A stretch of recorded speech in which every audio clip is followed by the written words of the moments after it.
तेरा मेरा रिश्ता क्या, तेरा मेरा रिश्ता क्या, दोनों हाथ ऊंचा करके तेरा मेरा रिश्ता क्या, अरे तेरा मेरा रिश्ता क्या। ये मुल्क तुम्हारे, अम्मा ये मुल्क तुम्हारे, बस उन्हें तकलीफ इसी बात की होती। अगर हमारी आवाज उन ऐवानों तक नहीं पहुंची जहां पर हमारे और आपके आने वाले मुस्तकबिल के फैसले लिए जा रहे हैं, तो एक सवाल यह पैदा होता है कि क्या हम सिर्फ एक रबर स्टैंप की तरह बन गए हैं कि हर 5 साल के बाद कोई ना कोई आता है, नए नए वादे करके चला जाता है, नई नई खस्में खाकर चला जाता है, और हमारा और आपका काम क्या रहता है? तो हमने सिर्फ जाना, वोट करना, और क़यादत उनकी रहेगी, नेता वो बनेंगे, लीडर वो बनेंगे, और हम सिर्फ दरी बिछाने का काम करते रहेंगे। हमने जब से बैरिस्टर असदुद्दीन अवैसी साहब को हमने देखा है, समझा है, एक बात तय है कि अगर इस स्टेज के ऊपर राहुल गांधी बैठेगा, अगर इस स्टेज के ऊपर तेजस्वी यादव बैठेगा, शरद पवार बैठेगा, मुलायम सिंह बैठेगा, तो एक कुर्सी और रहेगी, उस कुर्सी के ऊपर मेरा भाई, मेरा कायद बैरिस्टर असदुद्दीन अवैसी भी बैठेगा। लेकिन ये तमाम सियासी पार्टियों ने तय किया है, कभी हमको डराया जा रहा है कि अगर हमें वोट नहीं देंगे तो भाजपा चुनकर आ जाएगी, कभी डराया जा रहा है कि शिवसेना जीतकर आ जाएगी।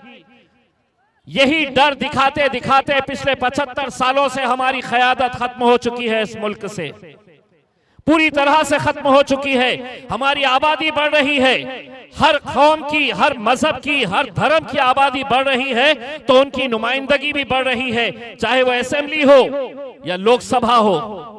आपको हैरानी होगी ये सुनकर, शर्म आती है मुझे ये कहते हुए, कितने ऐसे राज्य हैं जहां से एक भी मुस्लिम मेंबर ऑफ पार्लियामेंट चुनकर नहीं आता है। एक भी इसलिए नहीं आता है कि कोई पार्टी टिकट ही नहीं देती है।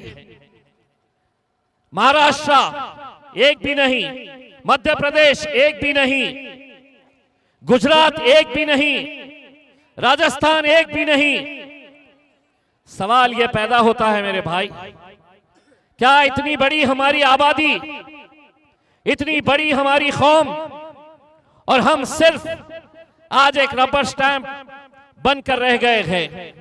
लेकिन एक बात अब अच्छी तरह से सुन ले, इतने सालों तक बारात जब आती थी तो घोड़ी होती थी, और उस घोड़ी के ऊपर दूल्हा कोई और बैठकर आता था, और हमारा काम उस घोड़ी के सामने नाचने का हुआ करता था। अब हम इनको ये पैगाम दे रहे हैं, अब शादी होगी, घोड़ी भी आएगी, और दूल्हे हम ही बनने वाले हैं। हम ही अब दूल्हे बनेंगे, और इंशाल्लाह वो वक्त आया है कि अब तुम्हें नचाएंगे, इंशाल्लाह बहुत अच्छे तरीके से नचाएंगे। वैसे भी आपके नेता का डांस देखा हूं मैंने, अभी बहुत अच्छा डांस कर रहा था, नाच। इलेक्शन के बाद तुझे समझ में आएगा, वो तमाम सियासी पार्टियों को समझ में आएगा जो इकट्ठा हो गए हैं, जो इकट्ठा होकर ये मंसूबा बना रहे हैं कि हम में से कोई भी जीते, कोई भी हारे चलेगा, लेकिन मजलिस ने जीतना नहीं चाहिए, ओवैसी ने बिहार के अंदर जीतना नहीं चाहिए। ये तमाम सियासी पार्टियों की साजिशें हैं, और ये मैं इसलिए कह रहा हूं, पूरी जिम्मेदारी के साथ इसलिए कह रहा हूं कि इनकी साजिश का शिकार मैं भी हुआ हूं। ये अल्लाह का लाख लाख शुक्र है कि जिस पार्टी के बारे में कहा जाता था कि बैरिस्टर असदुद्दीन अवैसी हैदराबाद का एकलौता एक एमपी मेंबर ऑफ पार्लियामेंट, और ये जिंदगी भर एक ही रहेगा, एक से दो नहीं होगे। लेकिन आप लोगों की दुआओं का नतीजा है कि 2019 से 2024 की लोकसभा के अंदर बैरिस्टर असदुद्दीन अवैसी साहब अकेले नहीं थे, उनका भाई इम्तियाज जलील भी उनके साथ जाकर बैठा था उसमें। मैं जब गया था बड़ी तकलीफ हो रही थी भाजपाइयों को। तकलीफ इस बात की हो रही थी कि बोल रहे थे कि ये 6.5 फीट का शेरवानी दाढ़ी टोपी वाला शख्स अकेले हमको उधेड़ देता है, और अब ये दूसरा आया है तो ये भी कुछ कम नहीं बोलता है। डट के बोलते हैं, इसलिए बोलते हैं कि ये मुल्क जितना हर जाति धर्म और मजहब के लोगों का है, उतना ही इस मुल्क के ऊपर इख्तियार मुसलमानों का है। इसीलिए मैं शराफत से नहीं, जो भाषा उनको समझ में आती है वो भाषा में जब बोलता हूं तो बड़े तिलमिला जाते हैं। आओ मीडिया वाले भी बहुत सारे आए हुए हैं, करो रिकॉर्ड। इंतजार में रहते हैं हम कौन सा भड़काऊ भाषण करने वाले हैं। तो आप सुनो, ये पैगाम इस मुल्क के अंदर जिसकी हुकूमत है, नरेंद्र मोदी साहब, कोचा धामन की आवाम की तरफ से, मेरी इन माओं बहनों और बुजुर्गों की तरफ से आपको मोदी जी एक पैगाम दे रहा हूं। जरा अच्छी तरह से कान खोल के सुन ले। ये मुल्क तुम्हारे, अम्मा, ये मुल्क तुम्हारे, बस उन्हें तकलीफ इसी बात की होती है। और अब वो ये समझेंगे, ये रिकॉर्ड करने वाले तो रिकॉर्ड कर लिए, अब हमारे विरोधी है वो बोलेंगे कि इम्तियाज जलील ने बोला उसके बाप का नहीं है, उसके बाप की जागीर नहीं है। मैंने कहाँ बोला? मैंने तो आधा बोला, आधा ये लोगों ने बोले हैं करके। आधे आधे के अंदर न मेरे ऊपर कुछ होता ना तुम्हारे ऊपर कुछ होता है। हमको भी समझ में आ गया है कि कहां पर कितना बोलना है, कैसा बोलना है करके सब समझ में आ गया है करके। मेरे भाई, न जाने इस जमीन से मुझे जाती तौर के ऊपर क्यों इतनी मोहब्बत है। पिछले बार 5 साल पहले असद साहब ने मुझे कोचा धामन की जिम्मेदारी दी थी। इस बार मुझे वो कहीं और भेजना चाह रहे थे। मैंने खुद ने असद साहब से ये कहा था कि असद भाई, कोचा धामन की इस जमीन से, इस सरजमीन से मुझे मोहब्बत है और मैं दीवानों की तरह इनसे मोहब्बत करता हूं।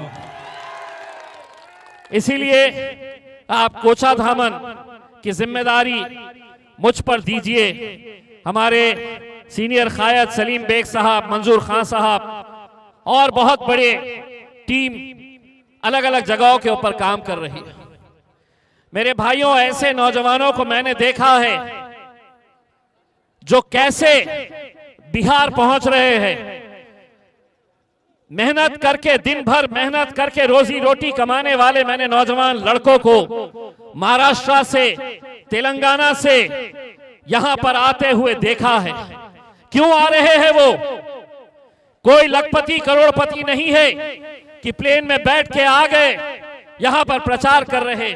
उनकी एक तड़प है, उनकी एक जुस्तजू है, उनकी एक दीवानगी है कि हमारी भी क़यादत खड़ी होनी चाहिए।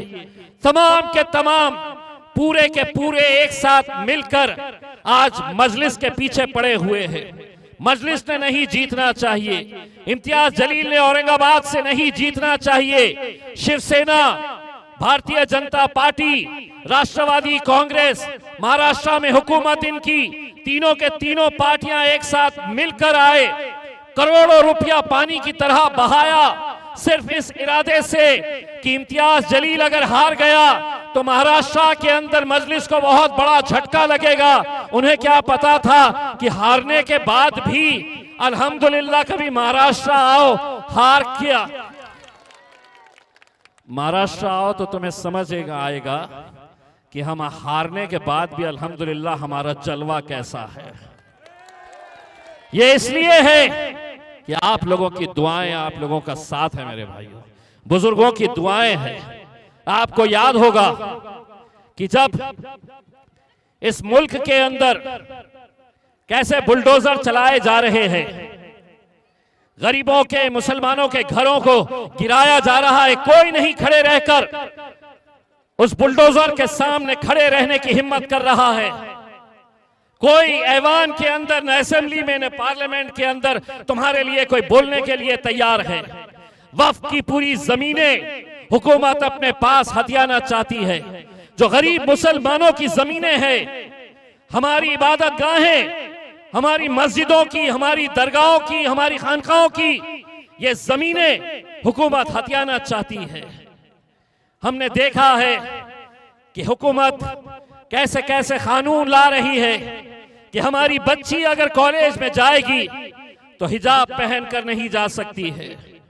यूनिफॉर्म सिविल कोड के नाम के ऊपर हमारी मजहबी शिनाख्त को कैसे छीना जाने वाला है कि अगर तुम मुसलमान है तो अपने घर में, अपने मस्जिद के अंदर टोपी पहनो, लेकिन बाहर जब सड़क पे निकलेंगे तो टोपी नहीं। यूनिफॉर्म सिविल कोड के जरिए ये सब लाया जा रहा है मेरे भाई।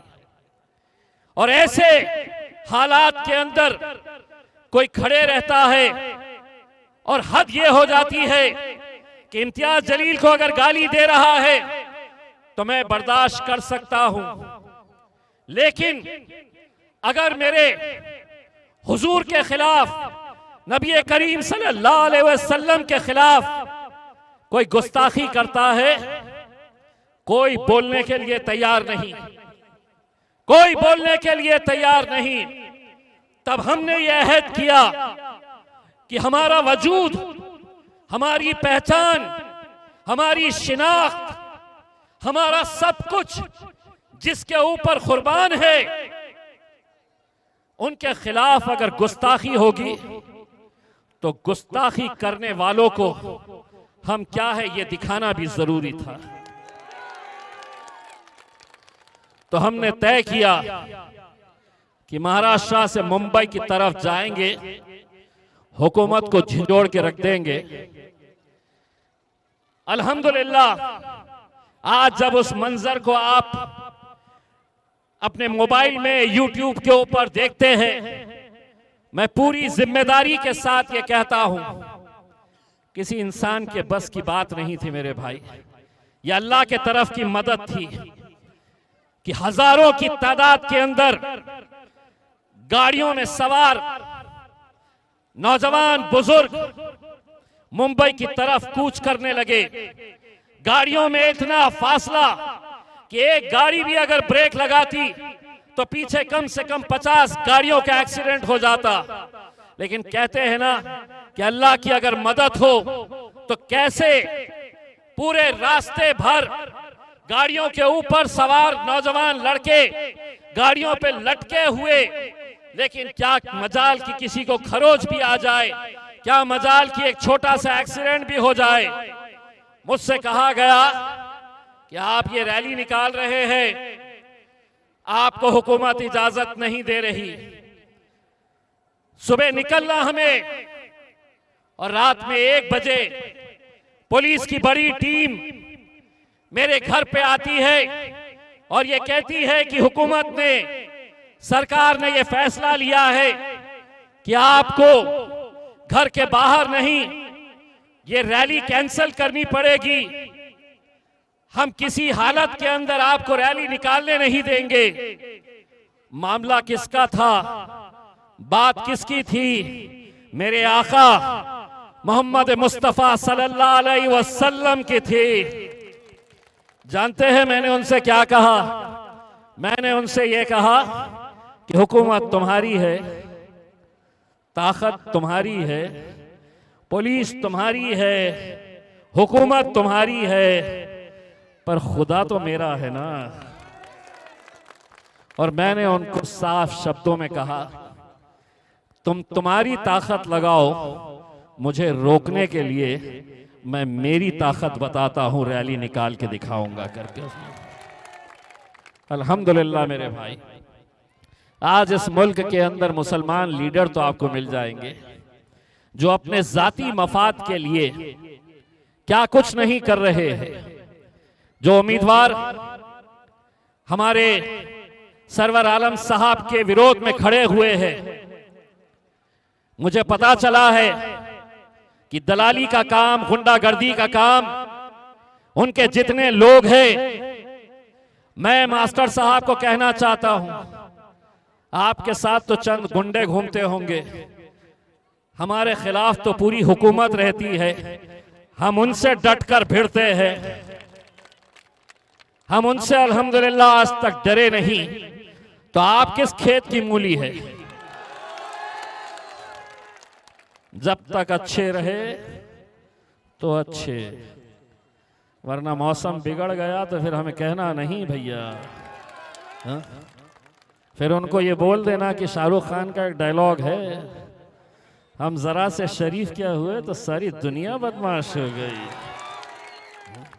ये अच्छी तरह से समझ ले मेरे भाई, एक एक वोट बहुत मायने रखता है। एक एक वोट की कीमत क्या होती है आपको समझना होगा। आज इस मुल्क के अंदर नरेंद्र मोदी की अगर हुकूमत पिछले 3 टर्म से आ रही है तो उसकी सबसे बड़ी वजह यह है कि एक कोई गुजराती आदमी रोजगार के लिए, नौकरी के लिए अमेरिका गया हुआ है, लंदन गया हुआ है, कनाडा में है, ऑस्ट्रेलिया के अंदर है। वो इलेक्शन के दिन टिकट खरीद के अपने पूरे परिवार के साथ आता है, यहां पर भाजपा को, नरेंद्र मोदी को वोट डालकर वो दूसरे दिन वापस चला जाता है। और हम हैं कि पोलिंग बूथ करीब में है, लेकिन हमारी सोच कि नहीं, अगर मैंने नहीं दिया तो क्या होगा, इतने सारे लोग तो लगे हुए हैं, कौन जाकर लाइन में खड़े रहेगा। मैं मेरी माँ और बहनों से हाथ जोड़कर ये अपील कर रहा हूं, ये जो जितने लड़के हैं, आपके शौहर है, इलेक्शन के दिन सुबह उठेंगे ये और रोजमर्रा की तरह बोलेंगे चाय बनाओ, तो बोलना चल पहले जाके पतंग को वोट करके आ तो चाय दोगी। उस दिन चाय नहीं देना। हाँ, हंसिए मत, आपको भी नहीं मिलने वाली है चाय, बेफिक्र रहिए। पहले आप वोट डाल के आइए, फिर नाश्ता, चाय जो खिलाना है भरपूर खिलाइए उन्हें। बस 11 तारीख के दिन आपको किस पे मोहर लगानी है? पतंग उड़ाते कैसा? बस एक बात आप समझ लें कि 11 तारीख के दिन सिर्फ आप लोग वोट करेंगे, लेकिन सारा हिंदुस्तान आपके लिए दुआ करेगा मेरे भाई, आपकी कामयाबी के लिए दुआ करेगा इंशाअल्लाह। 14 तारीख के दिन ये जश्न सिर्फ कोचाधामन या बिहार की वो सीटें नहीं जहां पर मजलिस ने अपने उम्मीदवारों को खड़े करी है, हम अपने शहर के अंदर भी जश्न मनाएंगे। हिंदुस्तान के हर उस शहर के अंदर जहां पर मजलिस को और असदुद्दीन अवैसी साहब को चाहने वाले लोग हैं, उन्हें भी जश्न मनाने का मौका आप लोगों को देना होगा मेरे भाई, आप लोगों को देना होगा। हमने अरे गैरे हर एक का साथ दिए हैं, इस बार मजलिस का साथ आपको देना है। एक सरवर आलम साहब जीतेंगे, एक एमएलए, लेकिन आपको मालूम है कि उसका असर क्या होता है? उसका असर यह होता है कि जीत सरवर आलम साहब को मिलेगी, लेकिन बोलने की ताकत अख्तरुल ईमान साहब की बढ़ेगी इंशाअल्लाह, लड़ने की हिम्मत अख्तरुल ईमान साहब की। और सबसे बड़ी बात, जब पार्लियामेंट के अंदर मीडिया वाले असद साहब को देखकर आएंगे तो असद साहब का भी सीना चौड़ा होना चाहिए कि कोचाधामन की आवाम ने मेरा साथ दिया है करके। उसमें मेरे भाई, मैं आप लोगों से यह गुजारिश कर रहा हूं, हम बिखर जा रहे हैं, हम बढ़ जा रहे हैं, हम बिक जा रहे हैं। इलेक्शन के वक्त मुझे मालूम है कैसे कैसे हथकंडे अपनाए जाते हैं। जिसके पास हराम की दौलत है, बेईमानी की दौलत है, वो ये समझता है कि मैं जाऊंगा इलेक्शन से 2 दिन पहले, 3 दिन पहले ये नौजवानों में पैसा बांटूंगा, इन्हें खरीद लूंगा। लेकिन उनको कहना चाहता हूं, मास्टर साहब, पैसा कितना भी हो जेब में, बाजार आपके पास भरा हुआ है, कितना भी हो पैसा, कभी आपने सुना है कि उन पैसों से जाकर बाजार से शेर के बच्चे खरीदे जा सकते हैं? बिकने वाले अगर है तो हां, कुत्तों को भी मार्केट सस्ती है। अच्छी अच्छी ब्रीड के कुत्ते अगर पैसे देकर आप खरीदना चाहे तो खरीद सकते हैं। लेकिन मैं दावे के साथ कहता हूं कि कोचा धामन का एक भी मेरा नौजवान ऐसा नहीं है जो पैसों से बिकने वाला, क्योंकि अल्हम्दुलिल्लाह ये शेर के बच्चे हैं। और बिल्कुल इलेक्शन के दिन शेर बन के बाहर निकलना इंशाअल्लाह। बहुत आते चिल्लर चालर छोटे मोटे, इनको कैसा संभालने का है ये सब समझ जाएगा इंशाअल्लाह। बस आप लोग निकलिए, आप लोग वोट करिए और मजलिस को कामयाब करिए। बस इसलिए बस जाते जाते वो बात जिसने पूरे हिंदुस्तान ही नहीं बल्कि दुनिया के कई मुस्लिम ममालिक में जिसकी चर्चा हुई, वो नारा मैं आपके साथ लगाना चाहता हूं। और वही नारा सुनकर इनके पेट में तकलीफ हो जाती है। तेरा मेरा रिश्ता क्या, तेरा मेरा रिश्ता क्या, दोनों हाथ ऊंचा करके, तेरा मेरा रिश्ता क्या, अरे तेरा मेरा रिश्ता क्या।